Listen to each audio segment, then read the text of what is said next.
નમસ્કાર મિત્રો, આજે આપણે વાત કરવાના છીએ સ્ટેશન માસ્ટરે સાધુની જનોય પકડતા બનેલી ઘટના પર। અમદાવાદની સવાર હંમેશા જેવી નહોતી। સાબરમતીની ઠંડી હવા હજી શહેરમાં ફરતી હતી, પરંતુ લોકોના મનમાં રોજની દોડધામ શરૂ થઈ ચૂકી હતી। કાલુપુર રેલવે સ્ટેશન આજ સવારથી જીવંત લાગતું હતું। કોઈ પોતાના ધંધા માટે નીકળતું હતું, કોઈ સગા સંબંધીને મળવા, તો કોઈ યાત્રા પર જવા। પ્લેટફોર્મ પર સાની કેટલીઓમાંથી ઉઠતો વાસ, અનાઉન્સમેન્ટનો ગંભીર અવાજ અને ટ્રેનના ધીમા ધીમા ધબકારા બધું અમદાવાદની રોજની ઓળખ હતી। એ જ પ્લેટફોર્મ પર આજે થોડા અલગ પ્રકારના મુસાફરો પણ આવ્યા હતા। સફેદ કપડામાં, મસ્તક પર શાંતિ, આંખોમાં ભક્તિ અને હાથમાં નાનકડા થેલા સાથે કેટલાક સંતો શાંતિથી ઊભા હતા। એ સંતોમાંથી એક સંત વિશેષ હતા। શહેરના અનેક લોકો તેમને બાળ ગોપાલ વાળા મહાત્મા કહીને ઓળખતા।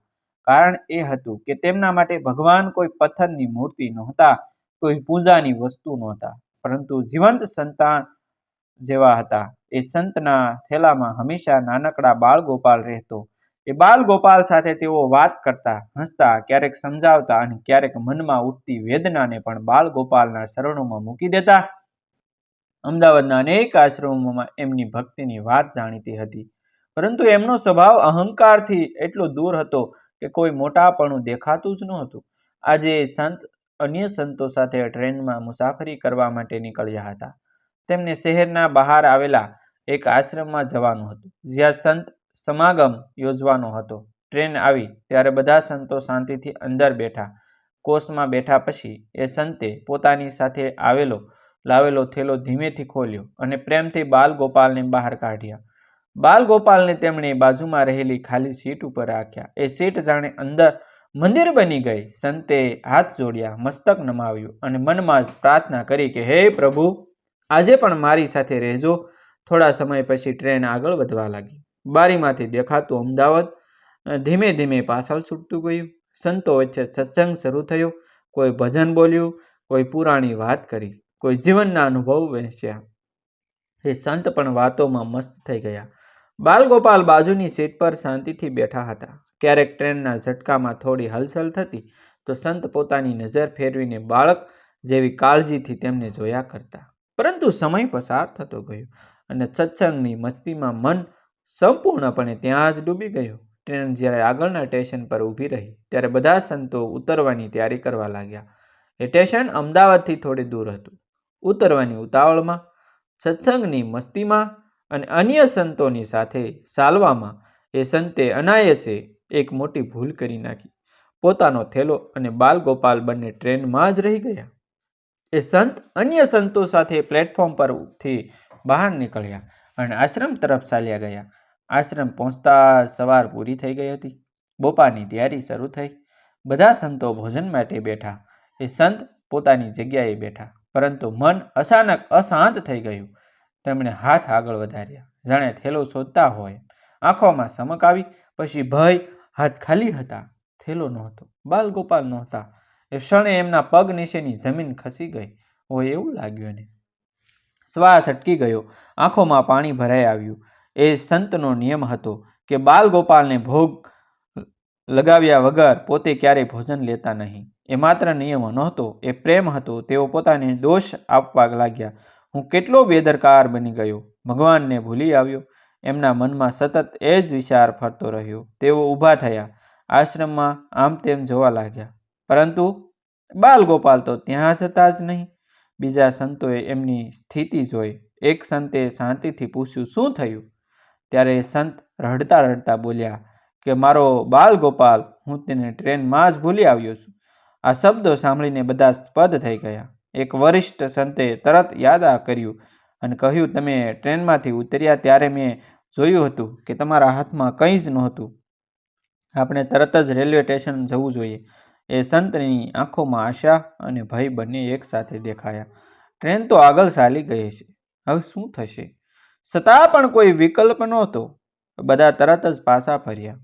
આશ્રમથી સ્ટેશન સુધીનો રસ્તો એ સંત માટે ક્યારેય એટલો લાંબો લાગ્યો નહોતો। દરેક પગલા સાથે એમનું મન ભગવાનને બોલાવતું હતું, હે બાલગોપાલ, તું ક્યાં હશે? કોઈ તને કષ્ટ તો નહીં આપે ને? સ્ટેશન પહોંચતા જ એમણે આસપાસ નજર દોડાવી. ટ્રેન તો જતી રહી હતી. પ્લેટફોર્મ પર રોજની ગતિ ચાલુ હતી. કોઈને કોઈના દુઃખથી ફરક નહોતો પડતો. એ સંત અને એક અન્ય સંત સીધા સ્ટેશન માસ્ટરની કેબિન તરફ ગયા. કેબિનની અંદર એક ખુરશી પર સ્ટેશન માસ્ટર બેઠા હતા. ચહેરા પર અધિકારની ઠંડી અભિવ્યક્તિ, આંખોમાં અહંકારની ઝલક.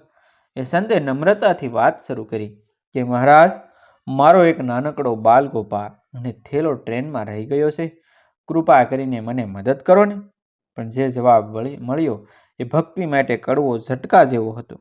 સ્ટેશન માસ્ટર ખુરશી ઉપરથી ઊભા થયા અને ગુસ્સામાં બોલ્યા, એ સાધુડાઓ, એક નાની વસ્તુ સાચવી નથી શકતા અને ભગવાનની વાતો કરો છો? એમ કહી તેઓ આગળ વધ્યા અને સંતની જનોઈ પકડી લીધી. એ ક્ષણે કેબિનમાં હવામાં તણાવ ભરાઈ ગયો. એ સંતના ચહેરા પર ગુસ્સો નહોતો, દુઃખ હતું, અપમાન હતું, પણ આંખોમાં ભક્તિ હજુ પણ જીવંત હતી. એ જ ક્ષણે ત્યાં બીજો એક રેલવે કર્મચારી દોડી આવ્યો. એણે સમગ્ર દ્રશ્ય જોયું. તરત સ્ટેશન માસ્ટરને રોક્યા, સંતના ચરણોમાં નમ્યા અને કહ્યું કે મહારાજ, માફ કરજો, ભૂલ થઈ ગઈ છે અમારી. તમારો બાલ ગોપાલ જલ્દી મળી જશે તમને. એ શબ્દમાં અહંકાર નહોતો, માનવતા હતી. થોડા સમય પછી જાણે કોઈ અદ્રશ્ય શક્તિ કાર્યરત થઈ હોય. બાલગોપાલ અને થેલો કેબિનમાં લાવવામાં આવ્યા. એ સંતે બાલગોપાલને હાથમાં લીધા. આંખોમાંથી આંસુ વહેવા લાગ્યા. એ આંસુ દુઃખના નહોતા, ભગવાન મળ્યાની ખુશીના હતા. સ્ટેશન માસ્ટર પણ શર્મિંદા થયા. એમણે માથું નમાવ્યું અને કહ્યું કે મહાત્મા, મને માફ કરજો, મારી ભૂલ થઈ ગઈ. બાલગોપાલ ફરીથી પોતાના શરણોમાં આવ્યા. ત્યાર પછી એ સંત થોડા સમય સુધી કશું બોલી શક્યા નહીં. એમના હાથ કંપી રહ્યા હતા, જાણે કોઈ ગુમ થયેલું બાળક માતાની ગોદમાં પાછું આવ્યું હોય. પ્લેટફોર્મની ગડબડ, ટ્રેનોનો અવાજ, લોકોની દોડધામ, બધું જાણે થંભી ગયું હોય એવું લાગતું હતું. એ સંતે બાલગોપાલને આંખો સુધી ઊંચા કર્યા, કપાળ પર લગાવ્યા અને હળવે સ્વરે બોલ્યા કે હે પ્રભુ, તું સાચો રક્ષક છે. એ દ્રશ્ય જોયેલા કેટલાક મુસાફરો પણ થંભી ગયા. કોઈને સમજાતું નહોતું કે આ સંત આ નાનકડા બાળક જેવી મૂર્તિ સાથે આટલો ભાવ કેમ ધરાવે છે.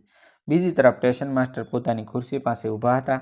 થોડા સમય પહેલા જે અવાજમાં તેમણે અપમાન કર્યું હતું એ જ અવાજ હવે શાંત પડી ગયો હતો. છતાં પણ મનમાં હજુ એક દ્રશ્ય અહંકાર બાકી હતી. બહારથી માફી માંગવી સરળ હતી, પરંતુ અંદરથી સ્વીકારવું મુશ્કેલ હતું. તેઓ મનમાં વિચારી રહ્યા હતા, એક નાની મૂર્તિ માટે આટલો શોર? આ સાધુઓ દુનિયાથી કેટલા દૂર છે. એમનો અહંકાર હજી પણ એમને સત્ય જોવા દેતો નહોતો. એ સંત અને અન્ય સંતો ત્યાંથી બહાર નીકળ્યા. આશ્રમ તરફ પાછા જતા રસ્તે કોઈએ વધારે વાત નહોતી કરી. બધાના મનમાં આ ઘટના ફરી ફરી ચાલી રહી હતી. એ સંતે મનમાં નક્કી કરી લીધું હતું કે આજે જે બન્યું છે એ માત્ર સંયોગ નથી, ભગવાન કંઈક સંદેશ આપવા માંગે છે. આશ્રમ પહોંચ્યા પછી તેમણે સૌપ્રથમ બાલગોપાલને ભોગ ધરાવ્યો. ત્યારબાદ જ તેઓ પોતે ભોજન લેવા બેઠા. ભોજન દરમિયાન પણ એમનું મન શાંત નહોતું. આંખો બંધ કરતા જ સ્ટેશન માસ્ટરના ગુસ્સાવાળા શબ્દો ગૂંજતા રહ્યા. એ જ દિવસે સાંજે સ્ટેશન માસ્ટર પોતાના ક્વાર્ટરમાં પહોંચ્યા. ઘર નાનું હતું, પરંતુ વ્યવસ્થિત. પત્ની અને એક નાનો દીકરો દોડતો આવીને ગળે લટક્યો કે બાપા, આજે તમે મોડા કેમ? એ સ્પર્શ ક્ષણ માટે સ્ટેશન માસ્ટરનું મન નરમ થયું, પરંતુ તરત જ દિવસની ઘટના યાદ આવી. એમને અંદરથી અજાણ્યો અસંતોષ સતાવતો હતો. પત્નીએ ભોજન પીરસ્યું, પરંતુ એમને સ્વાદ લાગ્યો નહીં. તેઓ વારંવાર ખાલી થાળીને જોતા રહ્યા. રાત્રે સૂતા સમયે એમને ઊંઘ આવી નહીં. આંખો બંધ કરતા જ કેબિનમાં થયેલા દ્રશ્ય સામે આવતું. એ સંતના શાંત ચહેરા અને પોતાની કરડતી વાણી વચ્ચેનો તફાવત એમને શુભતો રહ્યો. પરંતુ અહંકાર માણસને સહેલાઈથી નમ્ર બનાવવા દેતો નથી. તેઓ પોતાને સમજાવતા રહ્યા, હું તો ફરજ બજાવી રહ્યો હતો, મારી ભૂલ શું? બીજા દિવસે સવારે સ્ટેશન પર ફરીથી રોજની દોડધામ શરૂ થઈ. સ્ટેશન માસ્ટર ફરી પોતાની ખુરશી પર બેઠા.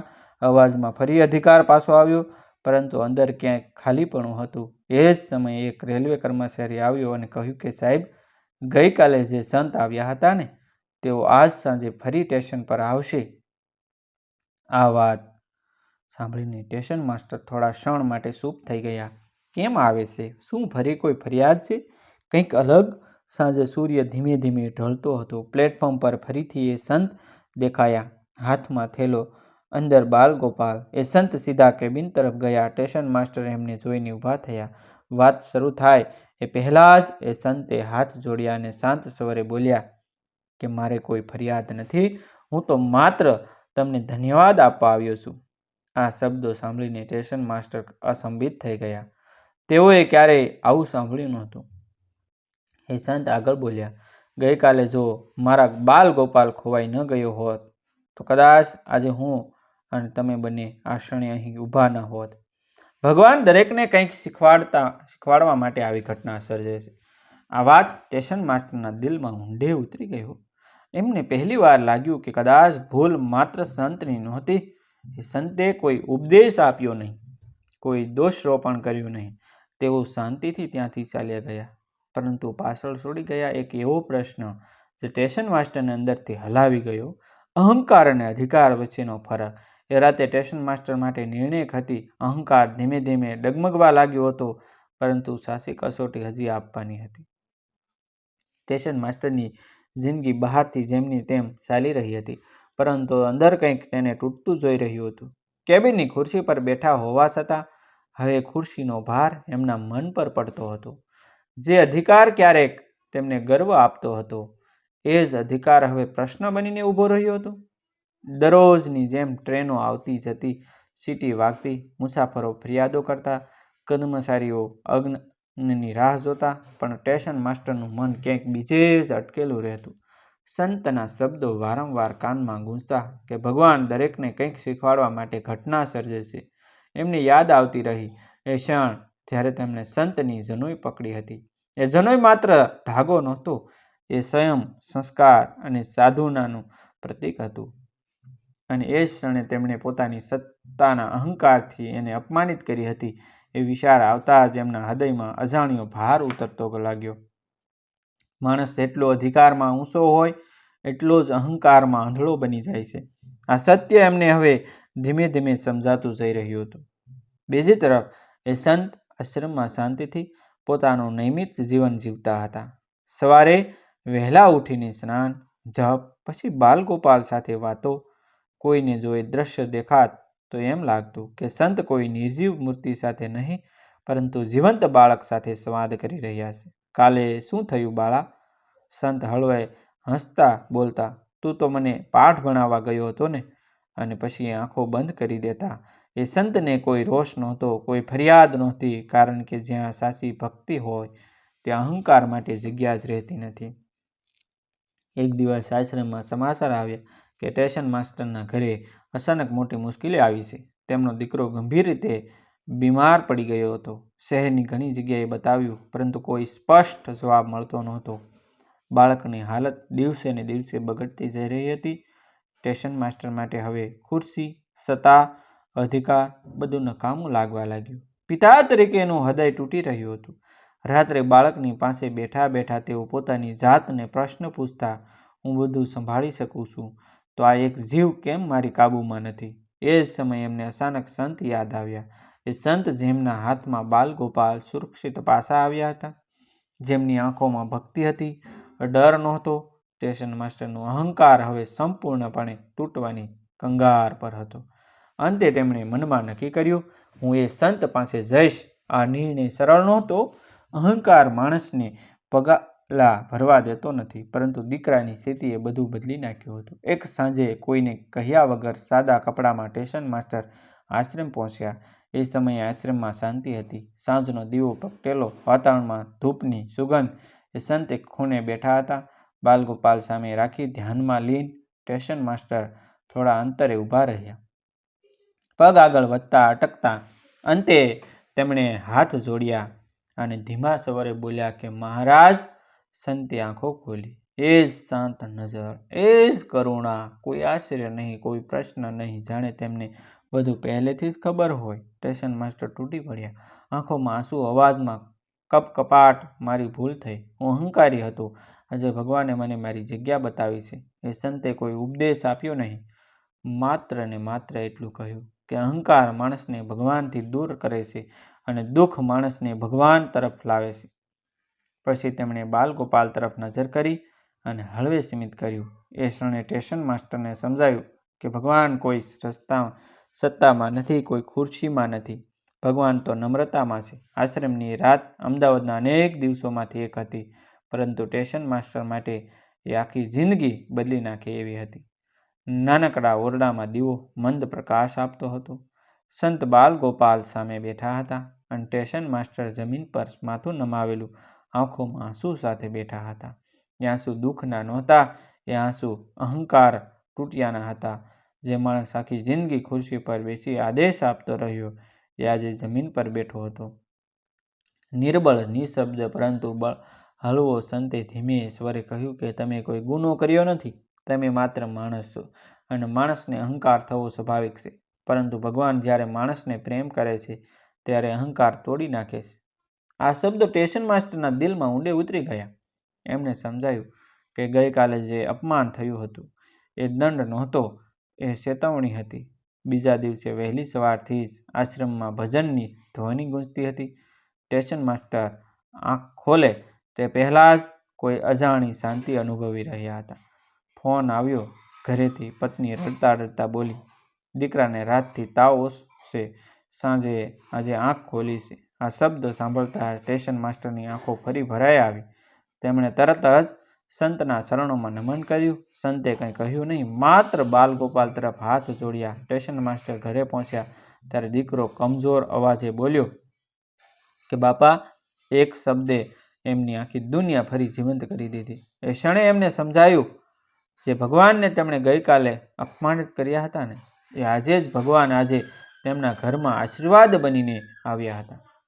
થોડા દિવસોમાં દીકરો સંપૂર્ણપણે સાજો થઈ ગયો. સ્ટેશન માસ્ટર ફરી કામ પર ગયા, પરંતુ હવે એ માણસ બદલાઈ ગયો હતો. ખુરશી પર બેસતા પહેલા હવે એક ક્ષણ માટે આંખો બંધ કરતા. અવાજમાં અધિકાર હતો, પરંતુ અહંકાર નહોતો. કોઈ સાધુ આવે, કોઈ ગરીબ આવે તો હવે પહેલા માણસ દેખાતો એને, પછી હોદ્દો.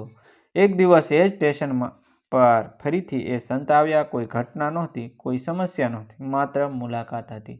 સ્ટેશન માસ્ટર દોડી આવ્યા, ખુરશી છોડીને હાથ જોડીને ઊભા થયા. લોકો જોઈ રહ્યા હતા. જે માણસ ક્યારેક જનોઈ પકડી ગુસ્સે થયો હતો, એ આજે જમીન પર બેઠો હતો. એ દ્રશ્ય કોઈ ઉપદેશ કરતાં વધારે શક્તિશાળી હતું. સ્ટેશન માસ્ટરે ભરી આંખે કહ્યું કે મહારાજ, તમે મને ભગવાન આપ્યા. સંતે હળવે સ્મિત સાથે જવાબ આપ્યો, નહીં, ભગવાન તો હંમેશા તમારી પાસે હતા, માત્ર અહંકાર વચ્ચે ઊભો હતો. એ શબ્દો સાંભળીને સ્ટેશન માસ્ટરે બાલગોપાલને માથું ટેકાવ્યું. હવે એ મૂર્તિ નહોતી, એ અનુભૂતિ હતી. આ ઘટના પછી અમદાવાદના અનેક લોકો આ વાત કહેવા લાગ્યા. અહંકારી માણસને ઊંચો નથી બનાવતો, પરંતુ ભક્તિ માણસને માનવ બનાવે છે. ટ્રેનો તો રોજ આવે જાય છે, સ્ટેશનો બદલાતા રહે, પરંતુ જે માણસ અહંકાર છોડે છે એના જીવનમાં ભગવાન કાયમી ઉતરી આવે છે. મિત્રો, આ વાર્તાનો સાર એટલો જ છે કે ભગવાન કોઈ થેલામાં નથી, કોઈ મૂર્તિમાં નથી, પરંતુ જે હૃદય નમ્ર બને એ જ સાચું મંદિર છે. મિત્રો, વાર્તા કાલ્પનિક છે. તેમાં આવતા તમામ પાત્રો, દ્રશ્યો, સ્થળ, દરેક વસ્તુ કાલ્પનિક છે. આવા જ વિડીયો જોવા માટે અમારી ચેનલ સાથે બન્યા રહેજો. અમારી ચેનલને સબસ્ક્રાઈબ કરી દેજો, જેથી કરી અમારા આવનારા વિડીયો આપને જલ્દી મળી જાય. થેન્ક યુ મિત્રો. મળશું આપણે એક નવો વિડીયો સાથે, એક નવી સ્ટોરી સાથે. આભાર.